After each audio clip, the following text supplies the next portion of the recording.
Welcome to Shame Watch, a guilt-free dive in those massive movie failures that we hate to love. Each week, we look at a movie that either we or our guests love, but society shames them for. We peek in each nook and cranny for every bright spot, keeping the public at bay while watching these movies like the miracles that they are.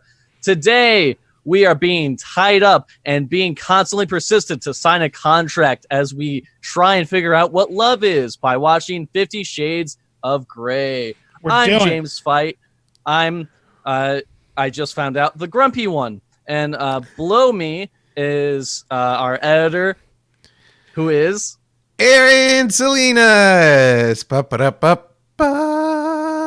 And below me is our chief archivist, Kenny Madison, chief archivist of flatfilms.com.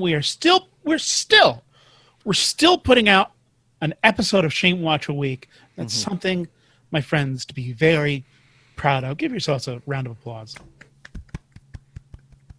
And finally, our talented musician in residence, the detective herself. Yep. Olivia Slappin Swadas, also known as the Lioness of Shame Watch Pod. I am on the prowl, but I am willing to carry out my search for, all that, but without all of this entanglement stuff that we see in this film.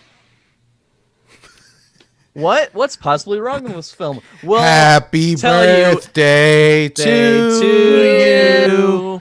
Happy birthday to you. Gosh, I was so off. Happy birthday, dear Kenny, the chief archivist. It's the Flat Films. Happy birthday to you. Happy birthday, Kenny. This is your birthday sode.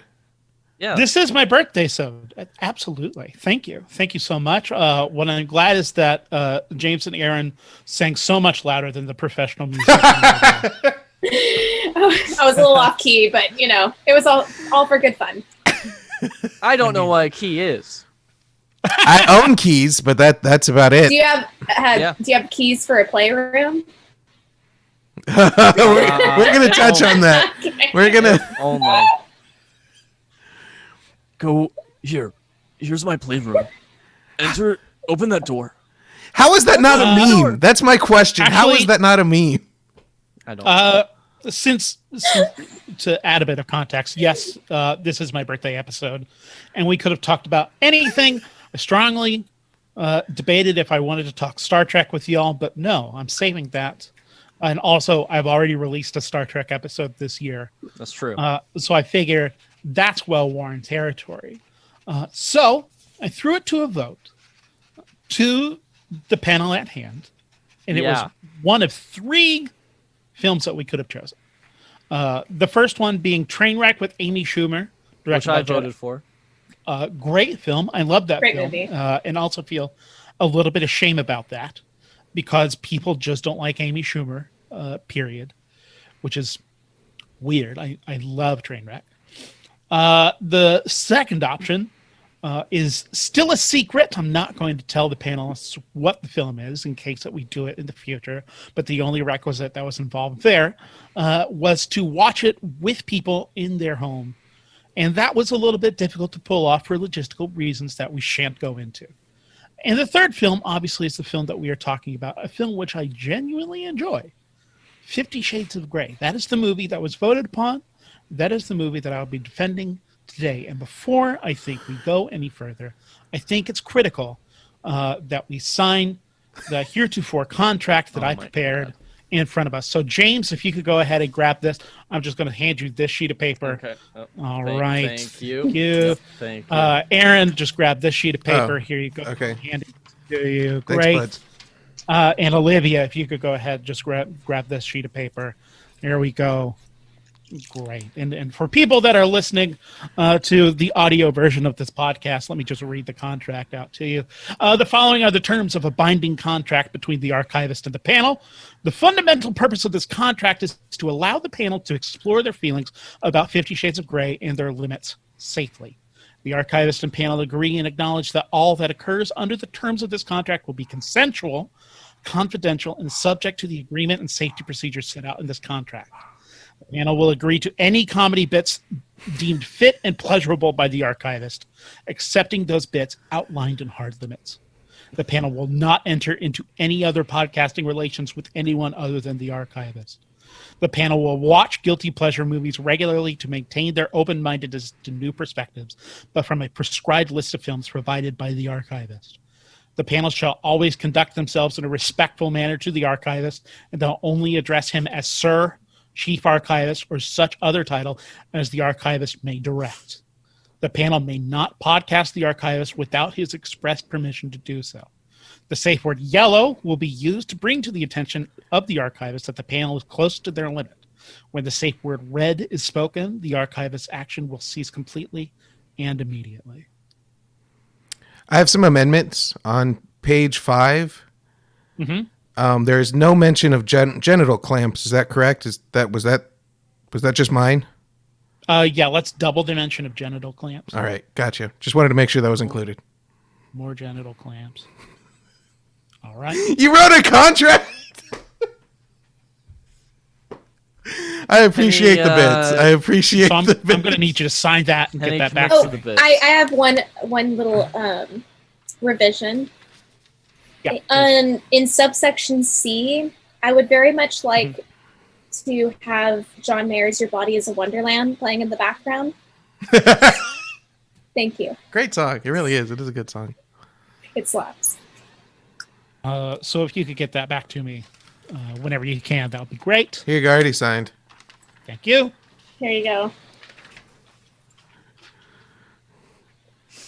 I'm abstaining. What? James. Consent. Consent is critical. Yeah, and consent means if you say no, you leave it there and you don't pursue someone. Unlike what Mr. Christian Grey does throughout most of this fucking film. I'm sorry. You excluded that he's handsome. He is handsome. He's hot. He's pretty He's- hot. Okay, hold on. Yeah, physically sure, but what fucking personality does he? Oh, by the Hold way, on. I'll pay the money. Hold on. I'll give it. Hold I'll give it. Hold on, because this is a podcast that aims to promote positivity and celebrate the things that might be a little bit hard to swallow sometimes. And so let's add some context. Let's figure out what folks' history with 50 Shades of Grey as a franchise is. Because my only attachment to this franchise is really just watching this movie. Whenever it came out in, I guess, Valentine's Day of 2015, which I saw it in the best way possible that you see any Valentine's Day movie, which is completely alone. Oh, I thought you were going to say tied up. No, I was alone in an AMC Barton Springs Mall. Oh, where we saw cats. Oh, Hey. that's great.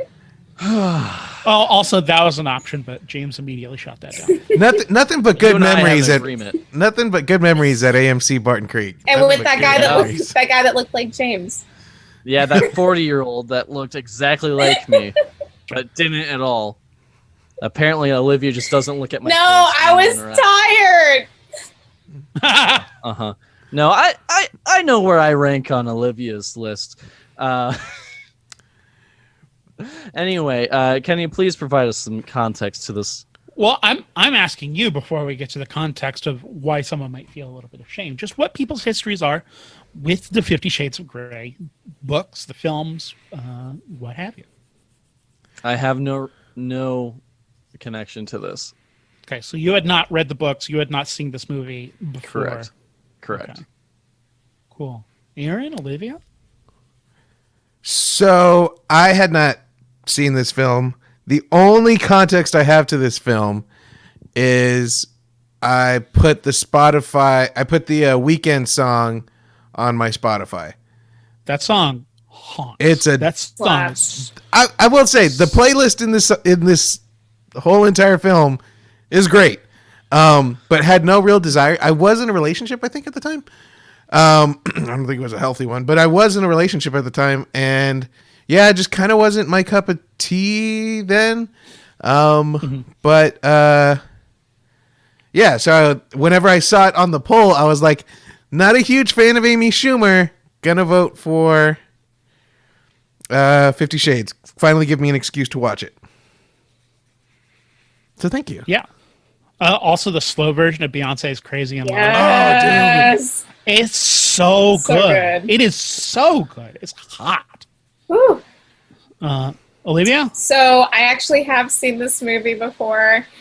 Great. I was in Los Angeles. I was interning for a small Hollywood news outlet, and my boss, Michael, he's like this older gentleman. He was like, "Hey, Olivia, can you go ahead and watch this movie and review it for the website?" Because I used to blog, and then I would also do press junkets, and all that would be on our YouTube channel. And I go, "Yeah, sure." And at first I had like no real intention whatsoever to see this film, because also like back then, and even still a little bit now, but like back then when I was 21, 22, I was a little bit more prude. And so I was like, okay, sure. But thankfully I had some friends from the Semester in Los Angeles program that I was living with, and we all decided to go and watch this film.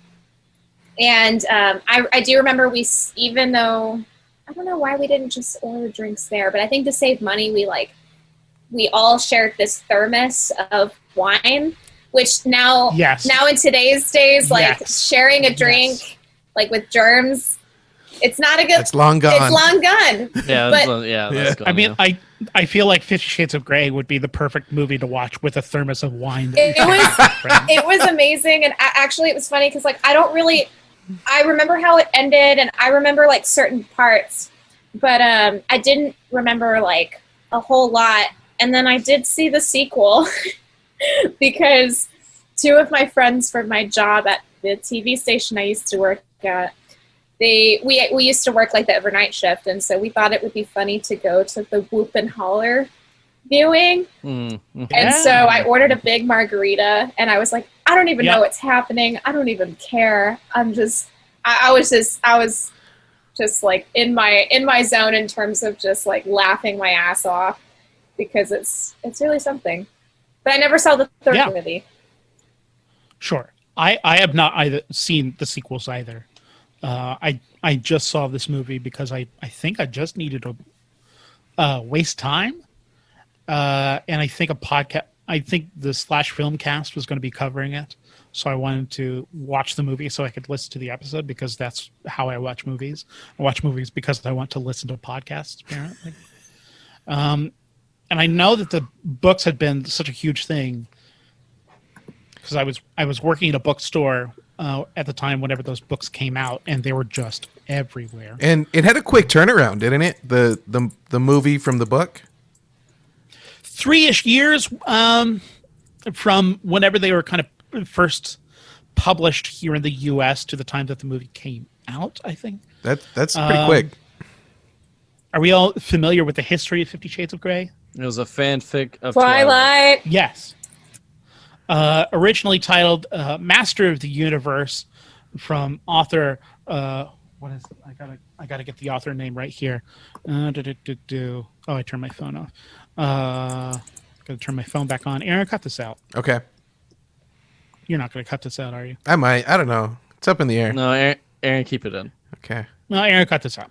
Don't put me in the middle. The author's name on the fan fiction was Snow Queen Ice Dragon, Oh my god. which is the pen name of E.L. James, and E.L. James is the Are pen you name kidding? for Erica Mitchell. And basically, this movie was, or rather the book was, a Twilight fan fiction where they just eventually changed the characters from Edward and Bella to Christian Grey and Anastasia Steele. Thanks, Tumblr. Yeah, thanks, Tumblr. Oh, Tumblr. And then Tumblr After Dark. Quite the place. Definitely. This was, I mean, it I gotta say, for, I don't know what the pulse was at the time in 2015, but goodness, they got, the author got really lucky. Yeah. Extremely lucky to go from book to best-selling book to saga, to a film franchise. Not just book, but like fan fiction book. Yeah. And Twitter then post. Tumblr post.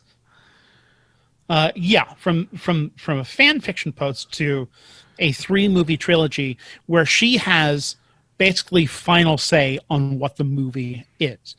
She had so much creative control over the movie that it led to a very disastrous production. Oh. Where it would literally devolve into shouting matches between the author Erica Mitchell and the director, was trying to make the most of the source material, and the author would frequently put her foot down and go no, and eventually the director and I believe the writer of the movie as well left due to creative differences, so they did not work on the second and third movie. Shit. Wowza. Yeah. So there's a lot of baggage attached to it because its popular reputation is just as a smutty wine mom romance novel. And it caused a fair amount of negativity coming its way, including this negative review from one Bob Grimm of newsreview.com in a segment that is affectionately called The Context. Context. The review is titled Dumb and Substandard by Bob Grimm. That's a critique perfect. of most of the guys I've dated, so Yeah, for real. In the review. So I've seen a lot of people reading 50 Shades of Grey these last few years. It's been impossible to avoid, and that virus has now spread to movie screens. While I managed to avoid the book as if it were an ill-tempered grizzly bear infected with Ebola and brandishing a shotgun, the cinema now beckons, so off to the Red Room of Pain I go. Mousy college student Anastasia Steele, Dakota Johnson, who is so innocent she doesn't know what a butt plug is, goes to Seattle to interview billionaire business guy douchebag Christian Grey, Jamie Dornan. Grey's offices are immaculate and riddled with fancy pencils that have Grey stenciled on them, so that when Anastasia erotically sticks one in her mouth, it's sort of like she's sucking on Grey's dick. His psychotic courtship eventually winds up with Anastasia becoming his prospective bondage slave. He offers her a formal contract that, if she signs, will allow him to be the dominant and her the submissive in a geeky sex relationship that will involve spanking, humiliation, nipple clips, and eating toast in bed. When people aren't having sex in this movie, they talk in an irritatingly elongated manner. I love Seattle, but watching how residents behave in this movie makes me never want to visit the city again, even if the Mariners make the playoffs. On the subject of Gray's dick again, take note! Dornan signed a no dick whatsoever sorry clause, so he never whips it out on screen.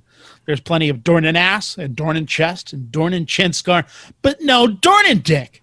So any of you out there highly anticipating a chance to see some massive Dornan dick will have to score a real-life date with the guy because there is no Dornan dick to be found in this flick. The guy could be a eunuch for all we know. I saw 50 Shades of Grey on a Valentine's Day late-night showing. I suspect there might have been some tug jobs and finger banging going on in the theater since it was the sweetheart holiday and, well, I heard grunting and snorting. If there were various acts of covert sex commencing around me, I'm pretty sure they were 1,000 times more erotic and genuine than the hilarious supposed sexual antics occurring on screen. I think we found the subtitle for this. 50 Shades of Grey, still no Dornan dick. This one might replace the title that I had suggested in the pre-show. 50 Shades. 50 Shades of Red Flags. It's I'll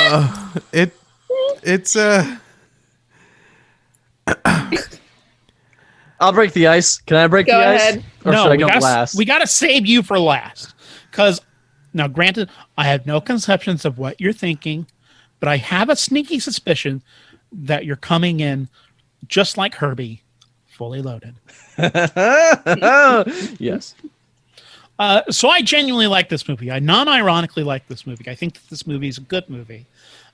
This movie is directed by a woman. It's written by a woman. And the source material for this is disastrous. I think even the most kind reviews are like the dialogue is rough and the characterizations are rough. So I found myself, whenever I was watching this movie, super surprised that I actually really liked Dakota Johnson as Anna. And I do understand the criticism that Jamie Dornan is kind of a wet blanket, which that seems to be a blanket criticism, but I buy their relationship. I buy what he sees in her, and I buy what she sees in him, especially coming from the perspective that she's coming from in this movie.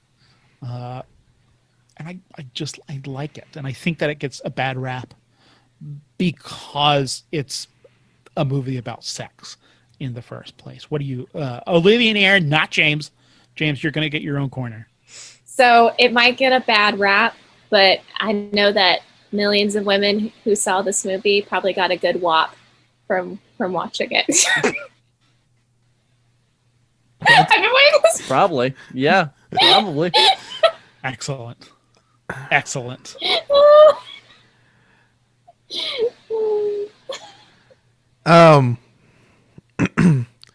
So I had a tough time with this movie, if I'm being honest. Be honest. I will. Thank you, This is a place Kenny. to share.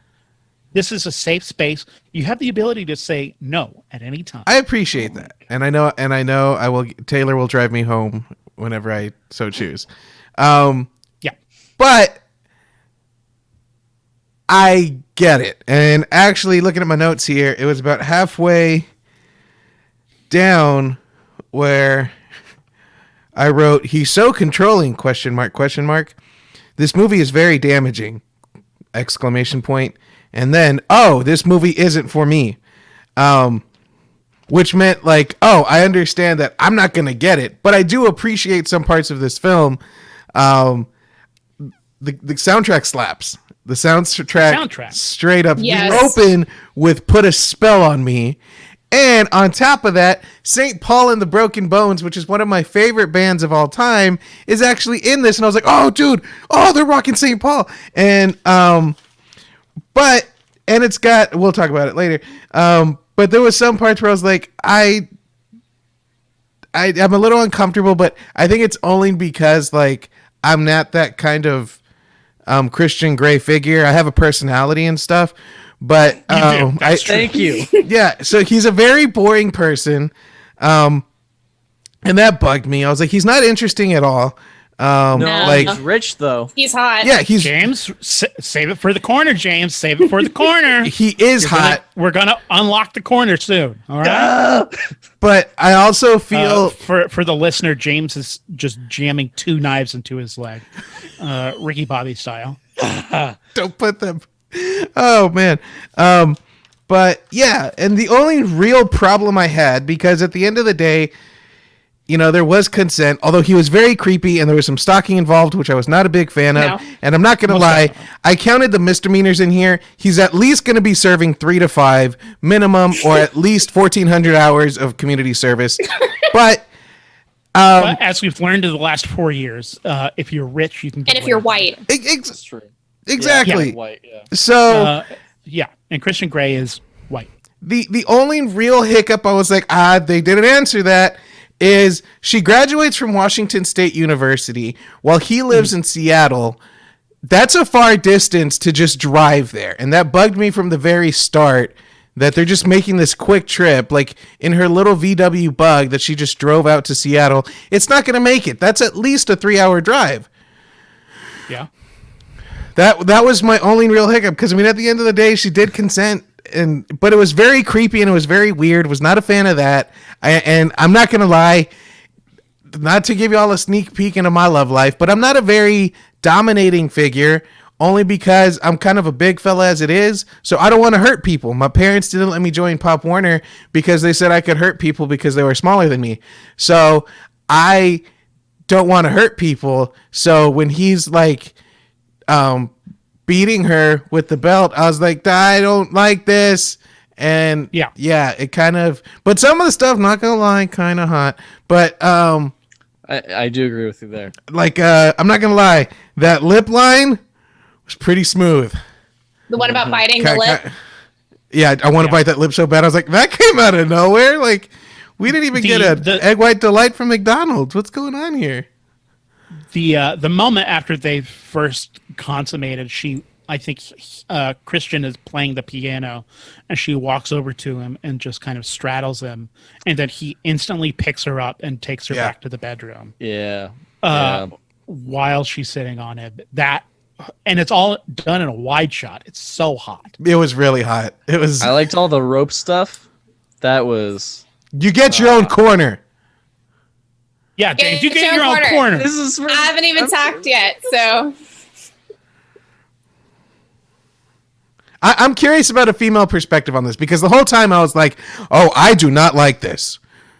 I mean, that was definitely a thing that I was worried about as well, just to keep talking over Olivia.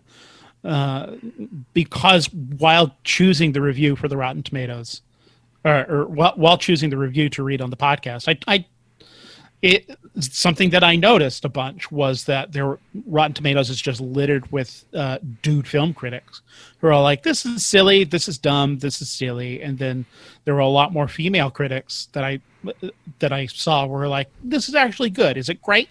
No, which is genuinely my feeling. This movie is not great, but I think that this is genuinely a good movie. And so I just think that it's a bad rap because we as Americans are just uncomfortable with seeing sex depicted. And this is a movie for wine moms, and wine moms are a severely underserved demographic in films. Olivia, I'm so sorry. Oh, you're good. Well, thank you. So you're welcome. Appreciate it. This movie, I've had a lot of different thoughts, I guess, like from the first time I saw it in 2015 to now.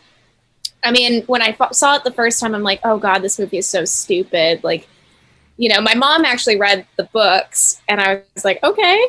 Like, she legit would read them at like the community pool that we would go to every summer. And I was like, okay. So your mom liked the books? My mom liked the books, and she told me, she was like, if you want to see this, you know, the story's really interesting. And I go, oh yeah, you know, like, I don't even know. But again, at the time, like, I was more prude, and I was a little bit more closed-minded when it came to female sexuality. And again, that's kind of tied to just my upbringing and a lot of stuff. But since then, The Lioness has emerged the last few years. And I've been a bit more open-minded and understanding that we shouldn't shame women for wanting to seek pleasure. That's why I have an issue with people who criticize WAP, but they dig Watermelon Sugar as if they're not the same song, just from two different perspectives. And so I watched this movie again. There's some moments that are kind of cheesy and just like, oh no, like Christian Grey has, again, 50 Shades of Red Flags. This is toxic, girl, what you doing? But at the same time, I had to place myself in her shoes in the sense of like, I've dated men who were maybe a little toxic. I didn't do any of the BDSM kind of stuff, obviously, but I've been in that position where I have kind of compromised my own values. I've been a little bit more codependent because I wanted to pursue, you know, just this enigma. And I thought that was kind of interesting. So when she was calling him at the bar, kind of drunk, I'm like, I've been there. And then that was genuinely that's hilarious. The best. That was my favorite scene then in 2015, and that's still my favorite scene. Like she drunk dials it because their relationship has been running hot and cold, and she literally criticizes him for his controlling behavior, which juxtaposing that against something like Twilight, where I feel like the politics of this movie, while still not great, are vastly superior to Twilight. Bella has no agency in the Twilight films, as opposed to here, at least in the 50 Shades of Grey movie, where it is so much about being actualized and the boundaries and pushing those boundaries in a safe way. That's not Twilight, and this movie, which is lumped in with Twilight so often, I feel does it so much better. It does. And I think that I was telling my mom after I saw it the first time, I go, I finished watching the movie kind of wanting to know what happens next, because you see Anastasia kind of holding her own and putting, a stop on things that she's not comfortable with. And then learning the backstory too about Christian, like understanding why he is the way he is, and watching it again like this morning and having to just hear that part again. I was like, oh, child abuse. Great. Like that's not great. Like it is messed up. It glamorizes the whole Mrs. Robinson vibe, but he said he was 15, and I'm like, at least in The Graduate, Dustin Hoffman's character was supposed to be like a college graduate. Yeah, no, that's a genuinely disgusting thing as part of the movie that is also completely glossed over. Yeah. Sorry. Is anyone else picking that up? Picking what up? That rumbling from over there in the corner? Oh, do you guys hear that rumbling in the corner? That soft growing growl. Yeah. Oh geez. Hold on. Let me walk over and open the door from the corner. Aaron put in a door sound effect. Okay.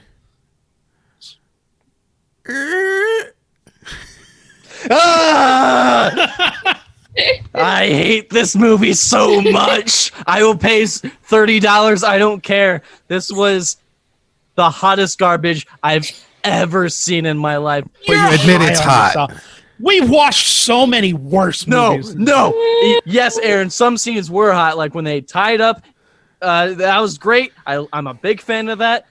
Go do it in a safe manner. I'll get to that in a sec. But Kenny, I would much rather watch The Living Wake 5 times over than watch another. You're high on yourself. No. You would rather watch Euro Trip than this movie? Yes. Euro Trip. Oh, that robot is better than this entire movie. A movie which is so misogynist and is so mean to women. Yeah. Is so mean to anyone of disabilities, as opposed to this movie, which is genuine. It's told by female filmmakers that is about a woman that is genuinely testing her own sexual boundaries and is trying to express not with that a healthy partner. She's gonna get so messed up. No, he's not a healthy partner. I agree with that, but also like it's the conflict between those things. They're both learning how to negotiate to have a healthy relationship. Listen. First off, if you want to engage in a relationship, make sure you're emotionally healthy. And a way to do that, go to therapy. You know what Christian Grey can do? Go to fucking therapy because he's so wealthy. He needs that. You know what they never mentioned? He needs to go to therapy badly, but he doesn't, because his therapy in his mind is entering these safe relationships with these women, but really he's just taking it out on them. And he's also got a pilot's license. He's also got a pilot license. Yeah. You're right. He flies a glider. And listen, I'm all for women exploring their sexuality, of course, but do that with someone who can actually treat you like a respectable person and not just a fucking object like Christian Grey does. Talking about boundaries and what pleases you in a sexual way should not have to be a negotiation contract like that. It should be an open dialogue that you both have respect and understanding for one another. Not this straight up business meeting that they hold. Except that she's the one that calls for a business meeting. Great. Cool. He repeatedly says, you don't have to do this. We can quit anytime. Yeah, and then he persists to pursue her and bribe her. He's like, did you sign the contract yet? Did you sign the contract? Yeah, and that's the problem. He gives us falsehood of consent, which is not actually there. He says, oh, I'll respect your decision, but he never actually does. Because he bribes her with gifts. He buys her a fucking car. He fixes her laptop, and it's not out of the kindness of his heart. It's a intentional tactic to get her to say yes to the contract. Did you not pick up on the line where he says, giving rich gifts is my love language? Yeah, Did you not miss the part where he's a controlling fuckboy? Of course, I saw that, but I think that you're removing so much of the actualization that Anna has in this movie. Because and one of the things that I'm so attracted to about this is the consensual, like he's picking up on her body language, and Dakota Johnson is playing it, and the direction is playing it to where she is like excited about the boundary pushing as well, and he genuinely is concerned and wants to make sure that all of this stuff is on the up and up with her, and he definitely crosses a line at the tail end of the movie, which is why Anna storms out and says no at the end, because that line has been crossed and he crossed it. But at the same time, like, she's testing things out, and she's also messed up by a lot of it as well. And the movie gives that stuff room to breathe. Is Christian a perfect character? No, but there is an interesting push and pull between those dynamics that I think is very interesting. The biggest thing that irritates me is that it feels like it glorifies toxic relationships, which people do not need to see. Certainly. Because she is constantly, yes, she has agency, but she's constantly defending herself against this person. Yeah. And then she ends it at the end of the movie. Now, granted, I'm only taking this as just a single part. I refuse to acknowledge those other two parts because this is just one movie, and it tells a story of a woman setting her boundaries and going, no, finding her own kind of strength and sexuality. I will say the part that two parts kind of irked me, besides the whole two different cities, yet it took a 10-minute drive. Which, to be clear, that's the most offensive part to you. It really was. I was like, Washington State is pretty far from Seattle. Like, I'm not a big fan of that. But anyway,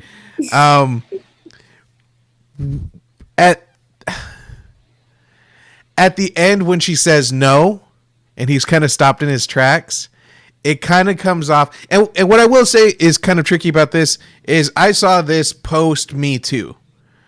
Yeah. So there, I feel like our world is vastly different currently, and rightfully so. Like, consent is absolutely the most important thing. And when she says no, it almost seems like at the end you're kind of led to believe that's all she had to do, and that's all of this would have been over. So to me it kind of made her look like make it look like she got herself into this mess kind of thing. Mm-hmm. Did anybody feel that way? A little bit. That's why I think it glorifies the toxic relationship they have. I do have. Go ahead. No, I was gonna say, and to me, it just kind of made it like that was the only thing where I was like, is there gonna be something else? And then it just ends, and I was like, oh, that's it. Oh, okay. Yeah, the ending feels so strange. It's not a cliffhanger. As well. Yeah, but it works, and that's the one thing where I was like, it kind of feels like it's almost victim blaming. Wasn't a huge fan of that. Yeah.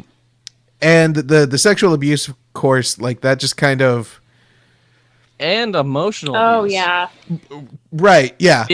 The emotional abuse this sleazebag puts her through is tremendous. And it's bad.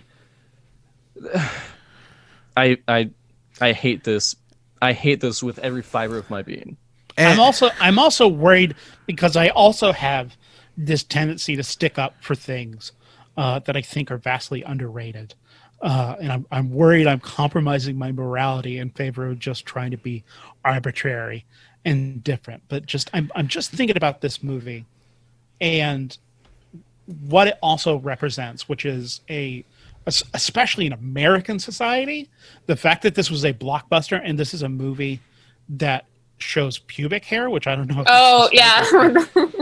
Usually what happens is if you show pubic hair, that's pretty much automatically an NC-17. Oh, wow. Oh, I didn't know that. Not know that. Yeah. So the fact that this was able to come out, well, if your movie gets slapped with an NC-17, it's outrageously difficult to get distribution. So the fact that Universal was able to probably work it down to an R rating with and also have this movie about sex be a blockbuster. And also our society is so in regards to sex, and this movie is such, especially now where everything is pretty much revolves around superheroes and action movies and pre-established franchises, which 50 Shades of Grey definitely is. But the fact that they're able to talk about that subject matter is refreshing to me. The problem with this movie is that it also has to be representative of so many awful things. This movie is not a perfect movie. This movie is not a great movie. I argue that this movie is a good movie. I think better than what its reputation has been. Yeah, I think that's fair. Because James is absolutely right. It depicts toxic relationships, and it kind of overvalues that kind of drama. And also that is just like, that's Twilight. I guess that's kind of is that a YA trope? Is that say, even though this movie is definitely not YA? I mean, It's YA for wine Kind moms. yeah, right. It is YA for wine. Yeah. Yeah. Wine A. Wine A. Love it. Um, Yeah, I do have one nitpick about this movie. As a journalism major, this movie starts with an interview. She is interviewing Christian Grey because her roommate was sick. She's not even a journalism major. She's there for English Lit. And I don't know. That was just handled so... I mean, I've done some okay interviews, but I expected, like, hey, if you're in college, you should be able to know how to, like, just talk to somebody, communicate. It was just one of those, and then it was just one of those things too. Like, the girl who was sick, her roommate, like, girl, you had one job, like, you literally had one job, For real. But I understand that if she hadn't been sick, Anastasia would have never met Christian. So it's just one of those things, though, where I'm like, wow, I've never had an interview that ended up being this very toxic relationship. Very interesting. That's steamy. Yeah. No, all of mine have been awkward.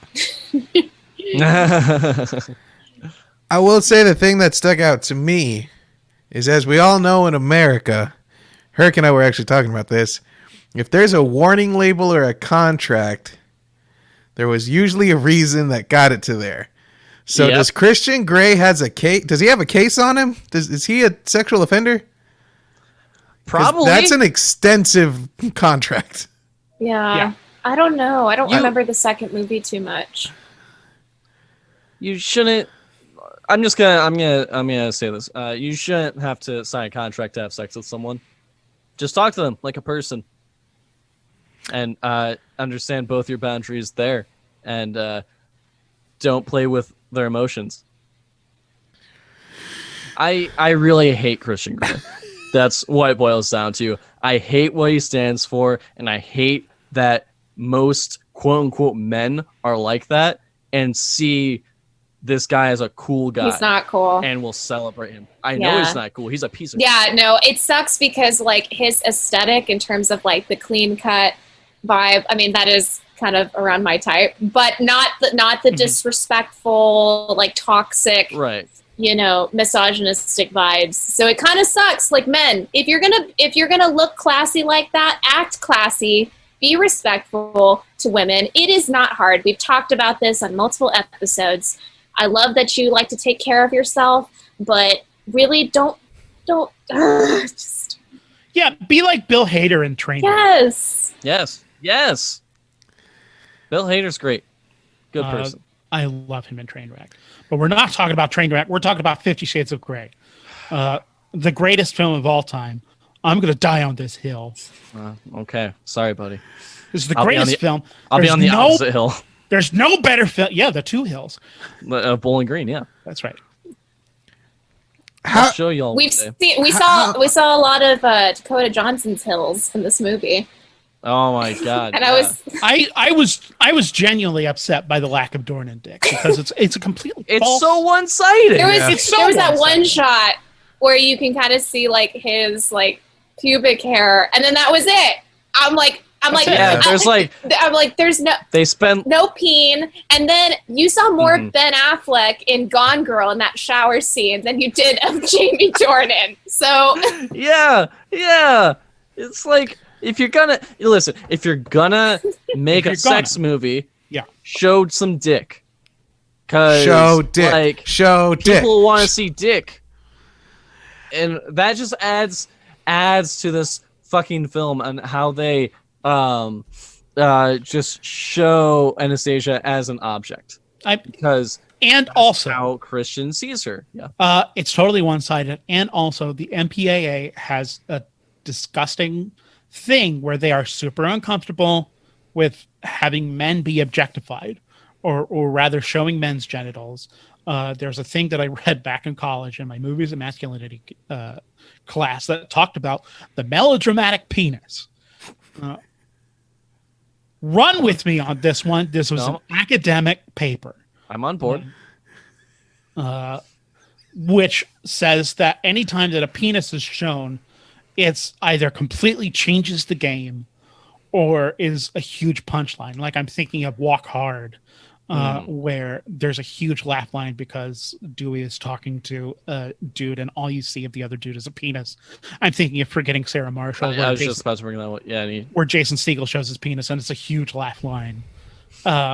Thinking of The Crying Game, where you find out spoilers for The Crying Game, a movie that came out in 1991, where you find out that one of the characters is actually is the term transsexual. I believe. I don't. hermaphrodite. She is a woman with a penis. And it's revealed in a melodramatic way and completely changes the relationship with the characters. Like the penis changes everything. Oh wow. And it's penises are always treated like the most important thing of anybody ever.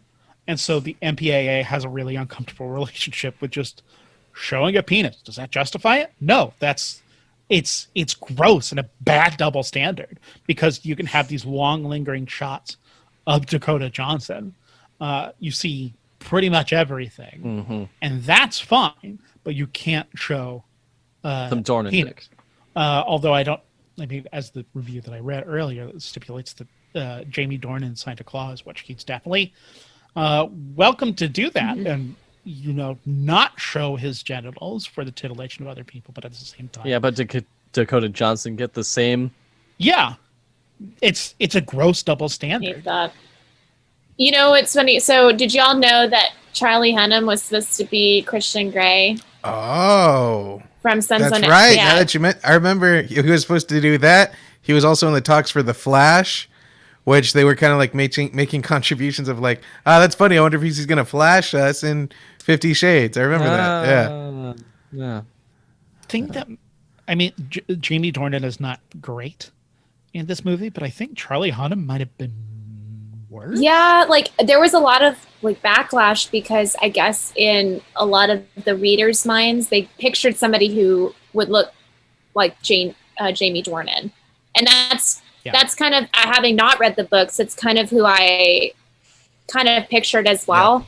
So that's really interesting that they casted Charlie first, and I think he backed out of it because of like scheduling conflicts or something like that. But yeah, I agree. Like Christian Grey, his character is, like you said, a wet blanket. I mean, a wet blanket.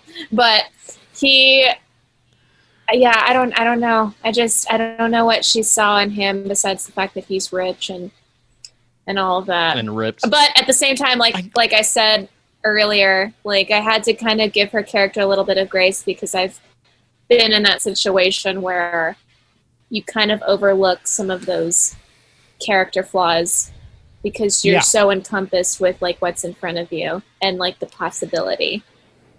I think I would be excited by that experience, that someone would desire me that much.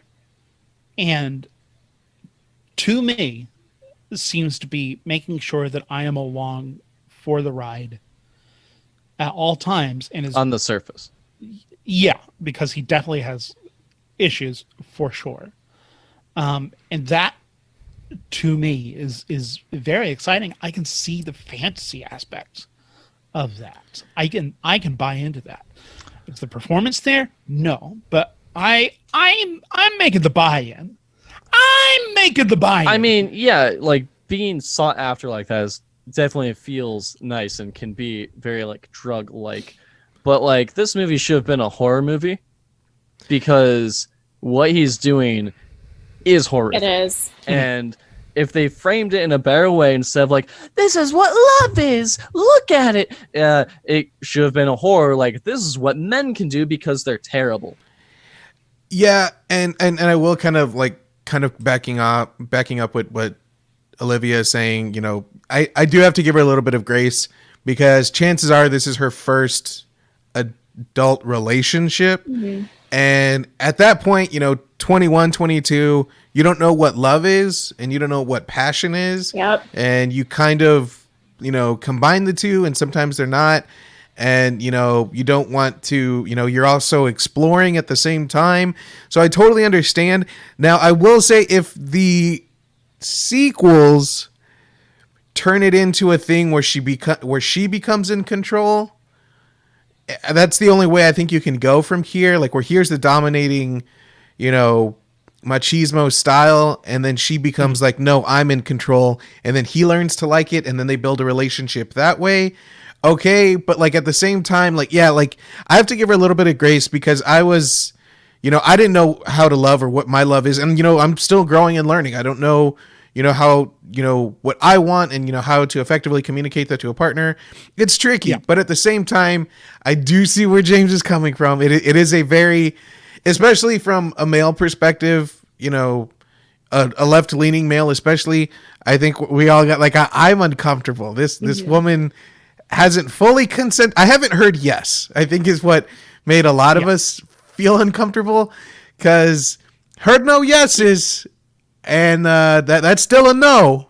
So Also, when she finally did quote unquote say yes, it was because he persisted for so long. Yeah. And that's not It's okay. not okay. It's not okay. You hear a no, you stop. End statement. Second, I may have made myself unclear. I am not blaming Anastasia in the slightest. She is the victim here. Like, it is all on Christian Oh Grey. yeah, I didn't get He that vibe is- from you, James. Okay, good. Because like he is intentionally trapping her and taking advantage of quite literally this innocent woman. Because they even make her a virgin to like illustrate how innocent she is. Yeah. And he's like taking advantage of that. Yeah.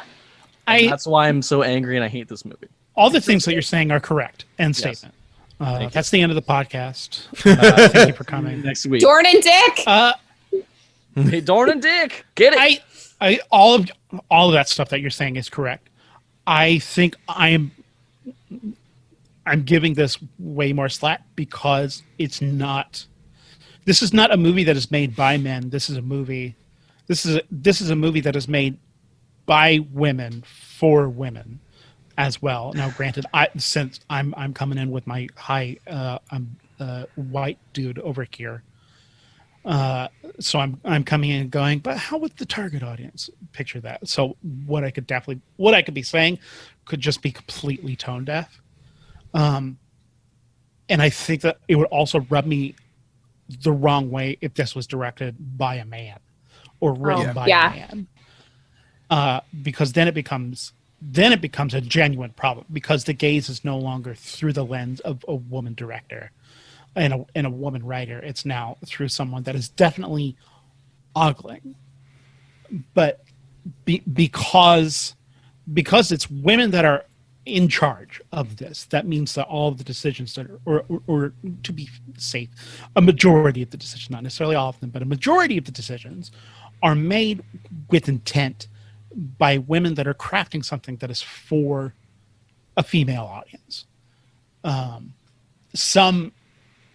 I forget what critic said this, but I really loved this, which is the focus of the camera is not necessarily on it's on textures as opposed to what my sex brain responds to, which is pleasing visuals, pleasing shapes, things that are hot, steamy, and sexy. Yeah. As opposed to using ice during sex, and That was hot. Like they Yeah. gave me a great idea. I saw him like, oh hell yeah, Yeah. hello. Oh, and oh, trying boy. to evoke those sensations. The feather. Oh, yeah. Gently caressing. Also hot. Yeah, all the sex stuff, real hot. Well, most of it. All the I think we- passionate lovemaking was. I think we can all agree we went from 6 to midnight every single time that there was a sex scene. Although I was fully. although I turned do on. have to say again, the part like Christian Grey is an asshole because part of like the best after like canoodling with your loved one, you should be able to cuddle in the same bed. Yeah. I don't like Yes. this whole separate Yes. beds thing. It's not. It's It's bullshit. bullshit. The best part is spooning at the end. Yes. From what I've gathered. Thank you, Olivia. To counter. What if Christian Grey is a snorer? It doesn't I would matter. have taken some Ambien. No. You don't sleep immediately What if after he you just snores? hold each other. What if he Just snores? I would've though? just- other and What if embrace he that natural snores? experience. I would have just But taken he snores though. some like melatonin or Ambien or whatever. Because I'm not gonna lie, I apologize. Like if I'm with a new partner and like we get to that point in the evening after Olivia says canoodling, Canoodling. I let them know, just be like, hey, I shake walls, so it's not a snore, it's an experience. Yeah, I did. What if he like broke out his like sleep apnea machine? Yeah, like that's what it'd be like. Like unless I'm at home, I'm gonna snore. Like so, I usually apologize to the lady, and then sometimes they're like, "Oh no, you got to go," like for real, because like I'm a light sleeper. And then sometimes they're like, "Hey, no, it's cool, I understand." But yeah, it is a thing. I agree with Kenny on that. I know. And that's why- Yeah. That's why I've always referred to Aaron from episode 1 as the Christian Grey of this podcast. That's Wait, no, canon. Pause it. True. But you can still hold each other. You don't have to immediately fall asleep. Like you can just cuddle. Yeah. I It like depends that. how Yeah. tired am 20 I. minutes. I like Depends. Also, I cuddling. think I would be remiss to Great. not mention that this is a poor representation of BDSM Yeah, in general. Yeah. and fetish because- culture as a whole, it's Yeah. yeah.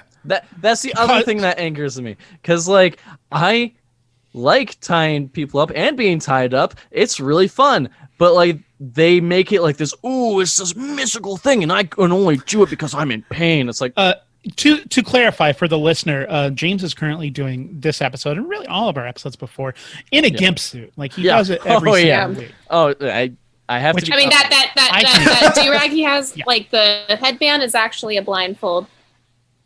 It is. Oh, being blindfolded is great. I agree. for it. There were parts where I was like, "Oh, totally on board with that." The blindfolding, the cuffs, it's just the domineering part. Where I'm Wearing like, costumes, like Oh, role playing. I want to get in role playing. Seems really fun. I haven't had a chance to do it yet. I hope my parents aren't listening.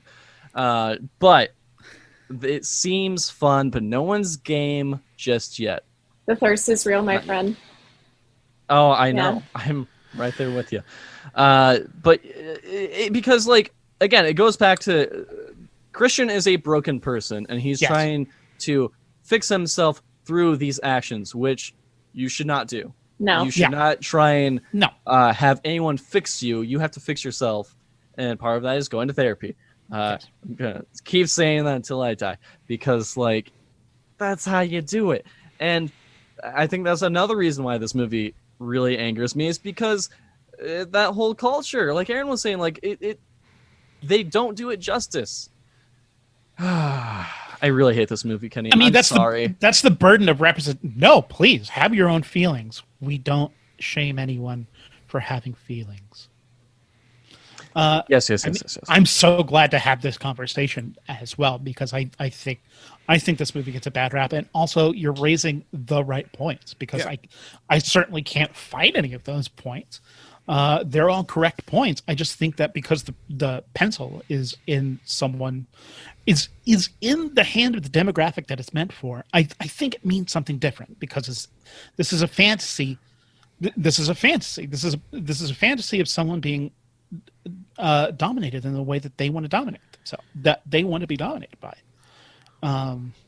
It's constructed for that. That's fair. And also, I mean, the problem with the BDSM in this movie is the problem with lack of representation, because I think this movie would also be a lot less problematic if there were just more representations of sex in movies. Yeah. And there's not, because it's so much.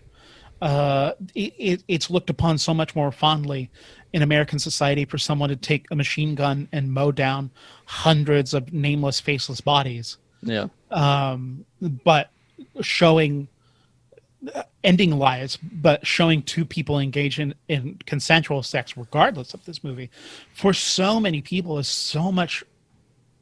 It's so much more difficult for people. It's a tough pill to swallow.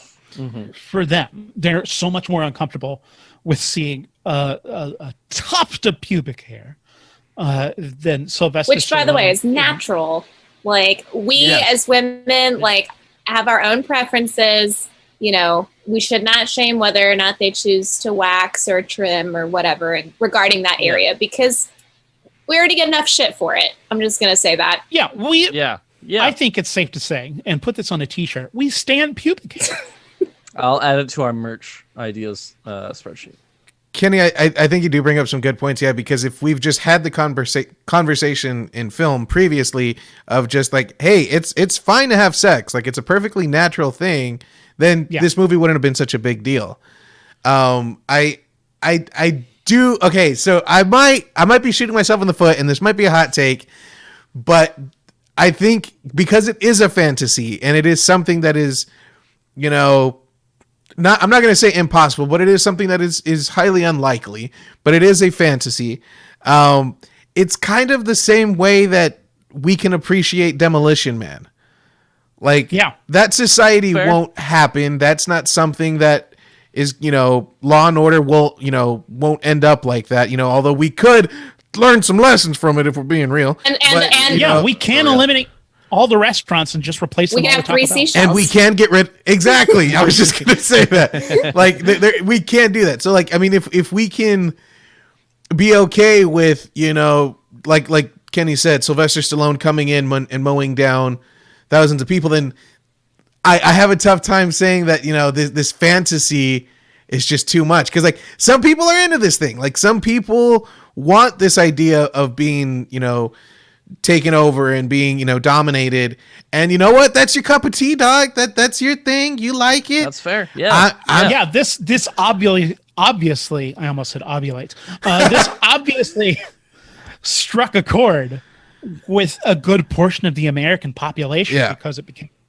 it became an outright phenomenon, and because we live in a misogynist society, we were like, oh, women enjoying this book about sex, tisk. It's a genuine problem, and also it's the burden of representation, because the source material is super rough, and this movie's politics kind of just taken on themselves. It's kind of rough, but you bring in the rest of the context where. Who's in charge of the story, the context of where this is, and how much this movie has to represent, and it's rough, it's hard, and it gets an unfair shake. I know there is a film that was loosely based off of this. Is it 365 Days? Oh yeah, it was on Netflix, and that was like in the top 10. For a while. Apparently that is what 50 Shades aspired to be, is what 365 got correct. Like, apparently there's a wonderful sex scene within like the first 20 seconds. Oh. I've heard that 365 is bad, like real bad. I could be wrong, but I know there is one that like took over TikTok and took over Twitter for a good while, just because of its take on domination and subculture. Yeah, because as we said, the BDSM, this movie unfortunately has to represent all of BDSM because it's never been this wide before. Pun intended. James, talk to me about why this movie is so much more displeasing than Eurotrip, because I find Eurotrip so much more repugnant. I can't articulate things. I'm too mad at this movie. I mean, listen, Eurotrip isn't much better. Part of me was just saying that to be using hyperbole, but I really just can't stand Christian Grey. It's very much a personal thing because I hate those type of people who claim to be men but are really just children with issues. And I don't like Amen. it. I don't like it. Amen, brother. And I don't like that people are glorifying that type of person. Yeah. Because then it normalizes the relationships that people are in, and I'm not just strictly leaving it to women, but both men too. Like if you normalize that kind of thing, then someone in that position will go, "Oh well, I should stay," instead of actually standing up for themselves and be like, "Wait, this is fucked up. I need to leave. This person's terrible to me." Yeah. So I look at it at a larger the larger message of what it can send to people, which maybe you're right. Maybe because I'm a straight white man, I don't get it. But well, I could also just be a performative white liberal male right here and going, look at how much of an ally I am because I think 50 Shades of Grey is good. And that could be something that I'm genuinely just not aware of because I'm just that obtuse. Yeah. Well, I don't get that vibe at all, Kenny. If anything, I'm hopeful because as 2020 and like continues and just like within the last few years, really, since Me Too, like we've seen women speak up about past abuse and women encouraging each other to define those boundaries, to stick with those boundaries. We've also just being a woman, just celebrating sexuality in any kind of form. You shouldn't be ashamed for wanting to have that same kind of pleasure. Again, that goes back to my argument about Watermelon Sugar and WAP. Both of them are great songs. But when you have, Megan... What is Watermelon Sugar? yeah, I I don't know what this is. I know what WAP So is. Watermelon Sugar is basically a metaphor for cunnilingus. Oh. Yes. Which, gotcha. I'm not Hell gonna shame yeah. I'm not gonna shame that. So but the thing was people were like, oh, Harry Styles, cute white guy singing Watermelon Sugar. It's a Harry Styles song. Yes. And it is a bop. It slaps. I get it. It now. slaps. I want to do a mashup of that and another really popular song. But when WAP came out with Cardi B and Megan Thee Stallion, like everybody's like, oh my gosh, like you had like all of the conservative politicians speak out, just like, oh my God, like Fuck Ben Shapiro. yeah, these women need to go to church. And I'm like, for me, I'm like, I'm a Christian woman. I think that song's kind of catchy. Like, and then I was like, secretly, your wives are probably also like digging it too, because they know they're not getting anything from you. So anyway, yeah. my whole point being like, I feel like since the Me Too movement, especially, there's been such an uptick in encouragement and possibility for women to be able to have those things. And so, and to be more self-aware that situations like this one in 50 Shades of Grey are fantasy. The fantasy aspects being, that you have to submit to this and all that. I mean, again, if that's your thing, great. Like, that's great. But like the whole, like the toxicity of it, and I think, we as women are pretty self-aware of what's healthy and what's not. And then, a lot of us, I can't speak for all women, but I know for me, like I've been in situations where now having been out of certain situations for a certain amount of time, I get perspective and I'm like, okay, yeah, I can see why that was not smart. And I can't be too harsh on myself either, because that's a learning experience. So we can't shame women as they're going through that either. We have to instead reach out and be like, hey, you know, this may not be right, but let me know how I can be there for you. Yeah, I think what really hurts this movie, watching it for the first time in 2020, is the fact that we're really sick and tired of the straight white hetero male that's dripping with affluenza get away with things. Yeah. And to see that is just like God damn it, I'm really sick of this. So I totally understand, like, if you watch this film and you're just like, I do not like this 100%. And I'm going to say part of me agrees with you, but part of me is also like, I understand that it's a fantasy and it's a story and it's not for me. In the context of a film, I don't think it's a bad movie. In the context of Christian Grey, we wouldn't hang out.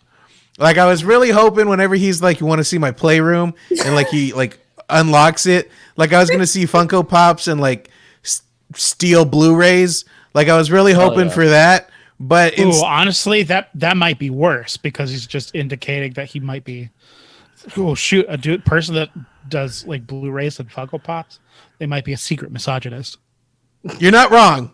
What if he's like, you know, here's my playroom, and then he opens it and it's like the McDonald's play place. Or like a ball pit, like just a ball pit, like the plastic balls. I mean, you're still like seeing some balls there, but not the balls. That finally some balls. Right. I mean, it's critical to get some ball play. Yeah, it is. It really is. Aaron, I know that you really didn't like Christian Grey, but there is, I think, an Aaron's boy in this movie. Oh, let me tell you, there's an Aaron's boy. Good old Max Martini. And trust me, if there's just some rando Aaron boy, I'm going to find it. Max Martini is most popularly known from Pacific Rim. So they were shooting for Charlie Hunnam, but they ended up getting Max Martini. And yeah, definitely an Aaron's boy. You hear the way that driver talked? Big fan of voices, and Max Martini has got a good voice.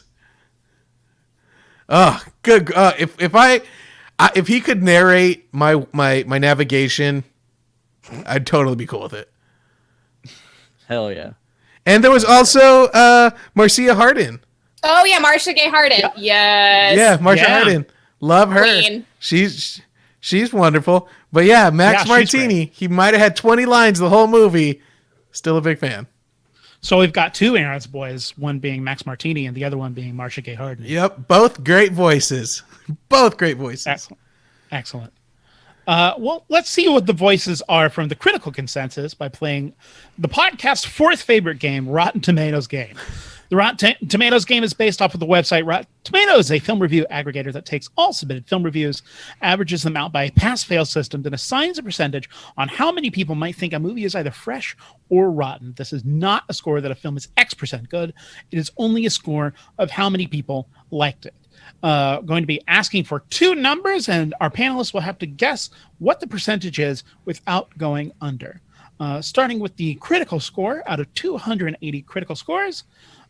Starting with Mr. Fight, what do you think the approval rating is for 50 Shades of Grey? 43%. By Sam Taylor Johnson. 43%. Why 43? I still think some people liked it, but majority, based off that review, I don't think most reviewers liked it. Sure. Detective. I'm going to have to say 36%. 36%. Mr. Salinas.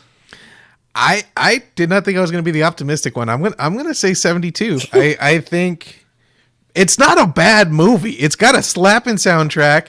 Yes, it's got a plot hole of 3 hours of a trip that I do not know how she took so quickly. But it's not terrible, I don't think. I mean, it's Yeah. Well, Aaron, critics vehemently disagree with you. Olivia is closest without going under. The correct answer is 25%. Oh, shit.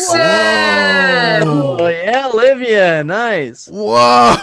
Okay, I'm Damn. off. I think that's just because there's a whole bunch of film critics on Rotten Tomatoes that are just big misogynists. Not wrong. Yeah. But the audience could be telling a different story, Aaron, so you might have a chance to win it all back. Out of 83,731 audience rankings, Mr. Salinas, what do you think the approval rating is for 50 Shades of Grey? That was a lot less than I initially thought. I was like, there's got to be 2 million, at least 2 million. One day we'll beat that Too Fast, Too Furious Exactly. review count. That's insane. It's insane how many audience reviews there are. Well, how many were there? 30 million. And let me tell you, mostly good. Oh, I love For that. the listener, Olivia's dry heaving. She can't believe Oh, Too Fast, Too Furious got so oh many. man. Because he hungry. Because he hungry. Yeah. Romans- Also the name of my sex tape. So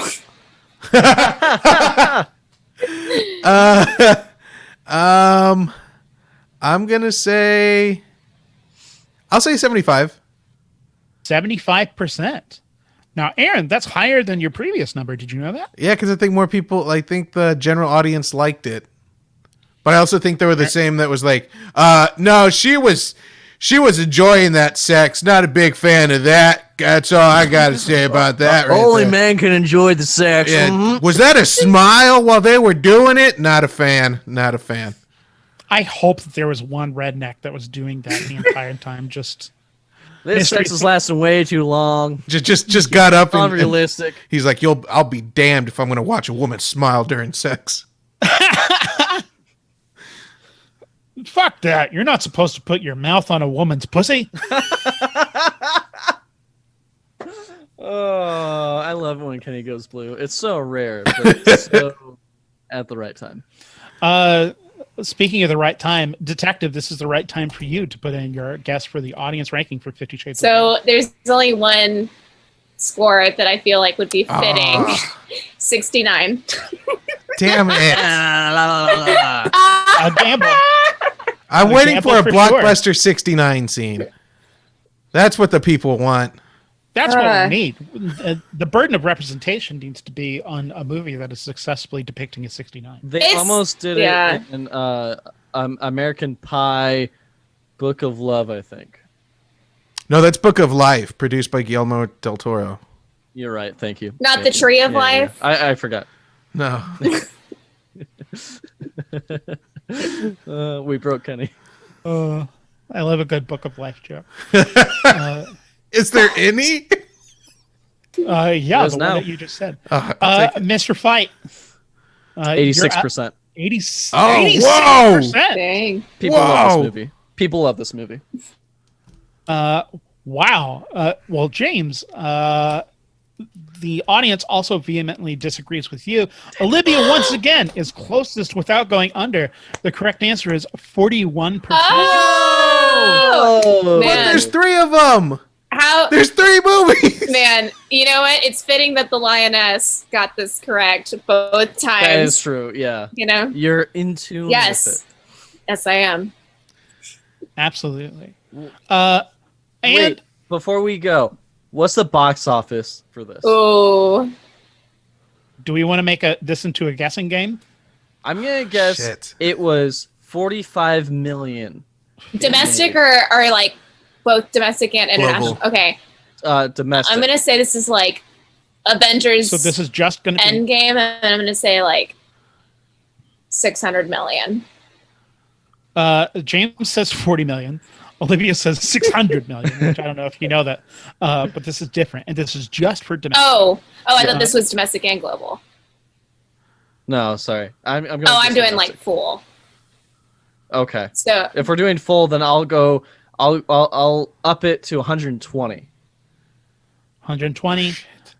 Miss Suarez says 600 million. 450. I'll clarify. 120 million. And yeah, 120 million. Mr. Salinas, 450 million. 450 million. Olivia once again is closest without going under. The worldwide box office for 50 Shades of Grey, a movie about a toxic BDSM relationship, is grossed $570 million worldwide. Whoa. Dang, I am on fire. Yeah. I guess 571 million. Damn. Olivia, you got that hat trick. I mean, are we really surprised? That's why it had 3. Ooh. Wow, Olivia, you got the rare 3. Woo! Yes. Wow. Way to go. Now, because you are the 3-peat winner, you will have to pick someone that is part of the Zoom chat to donate to a charity of your choice. Now, granted, James isn't in the room because he's firmly locked away in the corner. And, I mean, I couldn't play the game because I was the one that was administering the game. But you can pick anyone else to donate. And I mean, don't put the burden on yourself because you want the 3 thing. I know. So Olivia, you pick someone in this chat. And again, James is in Anybody. the corner. Anybody you want. I can't. Do it. So Anyone you want. I will make my pick, but then I will make an amendment to this contract. I will say Baron Molinas, but then I will also like to seek damages for all the men who have wronged me in the last few years. They also must donate $30 to charity. So if you're listening to this Second amendment pod, to that? you know who you are. Yeah, Eric. No, Eric's. I took a gamble. Olivia's like, ooh, gross. No. Dating Actually, Eric? fun fact, No. my parents said if I was a boy, my name would have been Eric. So, Oh, wow. yeah, fun fact. Oh. Can I try another? Sure. Yeah, Trevor. No, but my girlfriends called somebody who I dated Trevor after he wronged me. So Okay. you're Okay. like kind of on the money. I'm getting closer. I'm getting closer. We'll save that. Yeah, Percival. No, we'll save this guessing game for the Patreon. What? Percival. God. James, are you on does your finger on the pulse for male names in the United States? like Yeah. I You don't think from listen. the 21st century or like the 15th Oh, century. Yeah, Chadwick Von Buren. Chadwick Von Buren. Well, gang, it's that time. Yeah, Ulysses. Yeah, Ulysses. Kenny said that one. And I was just still laughing at it. Ah. Ulysses. Or like I mean, as the part of like, oh, Ulysses, like keep going.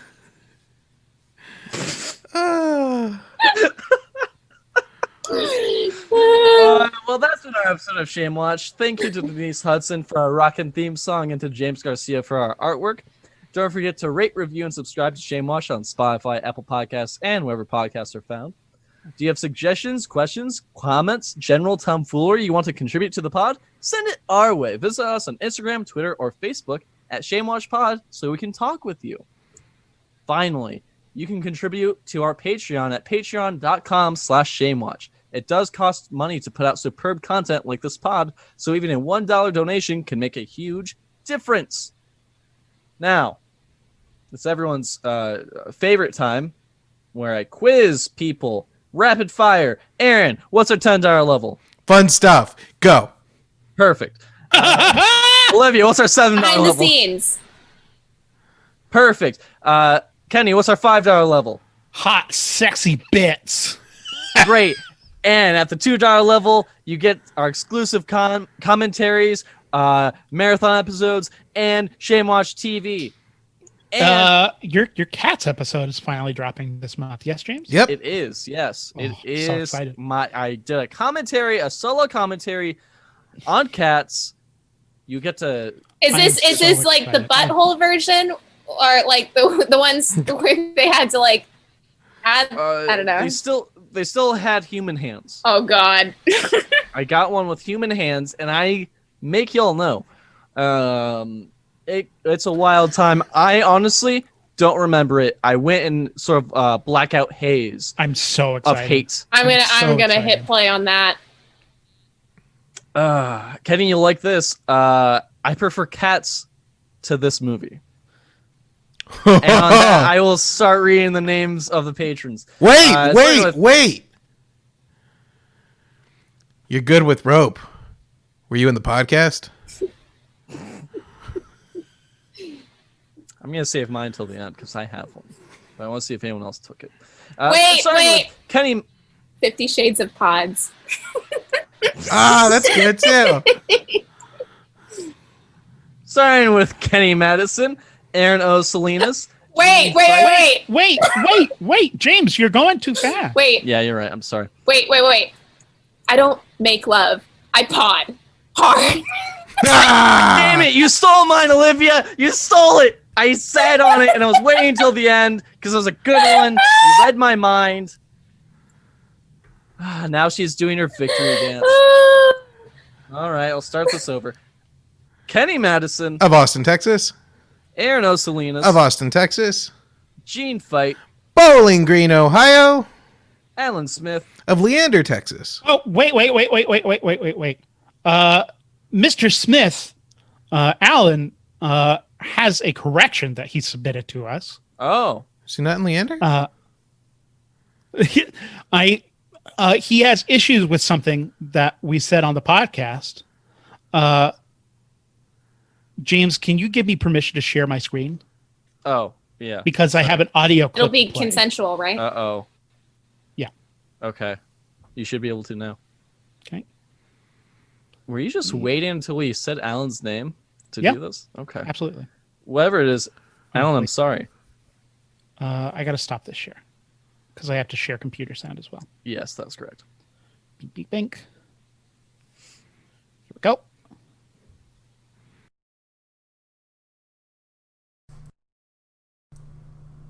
During the recent Shame Watch episode 90, Copaganda and Rizzoli and Isles, season 1, episode 4 with Paul Harrison, Kenny made the claim that Rizzoli and Isles, quote, fits into that niche of cable TV show where we're like, oh yeah, that show does exist.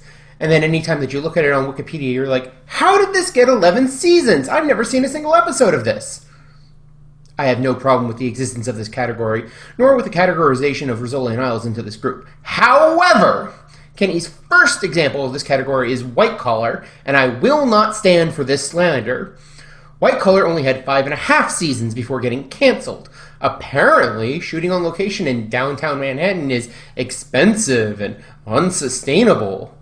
It was a delightful show about a con man's love-hate relationship with the FBI, and I easily could have watched another 5.5 more seasons of it.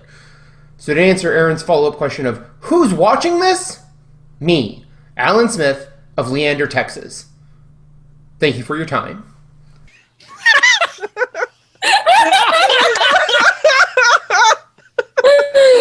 Oh, that was beautiful. Thank you so much, Incredible. Alan. That was amazing.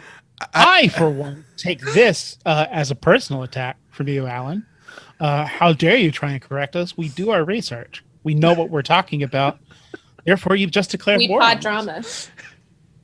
drama. We pod drama hard. I gotta say, I did not think the Rizzoli and Isles episode would strike a nerve with somebody. But now that I think about it, if any episode were to, it would be the Rizzoli and Isles episode. Right? Look, Alan, if you're so bent out of shape about it, come on the pod. We'll talk White Collar, I guess. Matt since that's the Bomer. fucking hill Hot. you're willing to die on. Matt Bomer's hot. Yeah. Yeah. He is. fact. I think that's true. Yeah. He's I Ken get in that. Magic Mike XXL. He does Yeah. phenomenal in Oh, the man. Normal Heart with Mark Ruffalo. Ooh. Oh, fantastic. Also really good looking in the TV show Chuck. Yeah, I forgot he was in Chuck. Yeah. He's great. Anyway, back to our patrons. Thank you again, Alan. That was wonderful. I love that. I remember White Collar on USA. Never watched it, though. Don't take his side, James. I'm just acknowledging the other side. That's all. Yellow. Fair enough. Bradley McPherson, Of Tulsa, okay. Jennifer Steinberg, Of Austin, Texas. Herc, Of Austin, Texas. Ian Keegan, Of Gillette, Wyoming. Danny Cantu, Of San Marcos, Texas. Miranda Suarez, Of San Marcos, Texas. Irene Suarez, Of San Antonio, Texas. And Nolan Barger. Of Austin, Texas. I changed it. I changed it to the correct thing. It's Oklahoma City, okay. Oh, he's Oklahoma City, okay. He moved. And then Miranda's back in San Antonio because she is kicking ass as a student teacher. Yeah, good job, We love Miranda. you. Also, I just wanted to say we're recording this the day after the passing of Justice Ruth Bader Ginsburg. True icon and revolutionary in the justice system. Just wanted to give a little bit of acknowledgement. We're recording this on September 19th, 2020, day after her passing. So, of course, rest in peace, rest in power, and thank you for everything. We promise to continue your fight, Madam Justice. Until next time, our watch has now ended. Dive at your own risk.